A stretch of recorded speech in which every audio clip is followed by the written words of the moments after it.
We've all been there.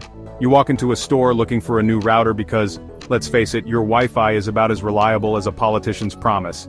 And there it is, that familiar green and white box, TP-LINK. It's affordable, it generally works most of the time, and it's about as exciting as a beige wall.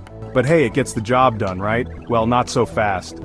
Recently, TP-LINK, the tech giant you probably haven't thought much about, got hit with a ban. That's right, banned. It's like finding out your favorite neighborhood coffee shop is suddenly off limits. You're left wondering, what happened? Did they forget to pay their taxes? Did their coffee suddenly become poisonous? The truth, as always, is a bit more complicated. It's a tangled web of security concerns, political maneuvering, and good old-fashioned money. So, buckle up, folks, because we're about to dive headfirst into the world of tech bans and what they really mean for you. Think of it this way. Remember that time you lent your friend your favorite video game, and they returned it scratched beyond recognition? You were probably told it was for your own safety because apparently a pristine game disc is a danger to society. This ban feels a lot like that, a convenient excuse masking a whole lot of other stuff. Now, when a company as big as TP-LINK gets banned, there's bound to be an official reason, right? Something that sounds official and important, like a statement from a very serious person in a very serious suit. And boy did they deliver. The official word on the street is security concerns and data privacy. It's like a greatest hits album of buzzwords designed to make you think, well, I certainly don't want my data falling into the wrong hands. They'll tell you it's all about protecting your precious information from the clutches of evil hackers and nefarious foreign governments. And hey, to be fair, cybersecurity and data privacy are important. Nobody wants their private photos or their cat videos ending up on the dark web. But here's the catch, it's not always clear what these security concerns actually are. It's a bit like your doctor telling you you need surgery but refusing to tell you what body part they're operating on. You'd be right to be a little suspicious, wouldn't you? Now let's talk about the elephant in the room, the one wearing a made in label that's got everyone feeling a bit awkward. You see, sometimes these tech bans have less to do with faulty routers and more to do with global politics. Think of it like this. Remember that time you got into a fight with your sibling over the last cookie? Suddenly sharing your toys, or in this case, access to markets, doesn't seem so appealing. Countries sometimes use trade bans as a way to flex their muscles on the world stage. It's their way of saying, you want to play rough? We can play rough. It's like a high-stakes game of chess, except the pawns are companies like TP-LINK, and the board is the entire global economy.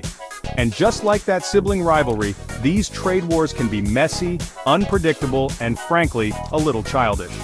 But unfortunately, when these economic titans clash, it's often us, the consumers, who get caught in the crossfire. Section 4, Money Talks, following the dough to the source. Okay, let's be honest, folks. Money makes the world go round, and the tech world is no exception. Sometimes these bans aren't just about politics, they're about cold, hard cash. Imagine this. You're a company selling a very expensive brand of headphones. You've spent years building your brand, convincing people that your headphones are the only ones worth owning. Then, a new kid shows up, selling headphones that are just as good if not better for half the price. What do?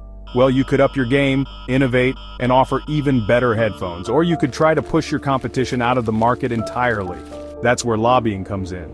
Lobbying is basically a fancy word for trying to influence politicians to make decisions that benefit a particular group or industry. It's like trying to convince your teacher to cancel the test you didn't study for. Sometimes it works, sometimes it doesn't. But here's the thing. When powerful companies lobby for regulations that stifle competition, it's often consumers who end up paying the price. Section 5, the price we pay, your wallet on TP-LINK ban. So we've talked about security, politics, and money. But how does all of this actually affect you, the average person who just wants their Wi-Fi to work? Well, for starters, remember that whole competition is good for consumers thing. When a major player like TP-LINK gets taken off the board, it means fewer choices for you. And fewer choices often mean higher prices. Think about it like this. You're at the grocery store, and there's only one brand of bread left on the shelf. You can bet your bottom dollar that bread is going to be more expensive than it would be if there were multiple brands competing for your attention.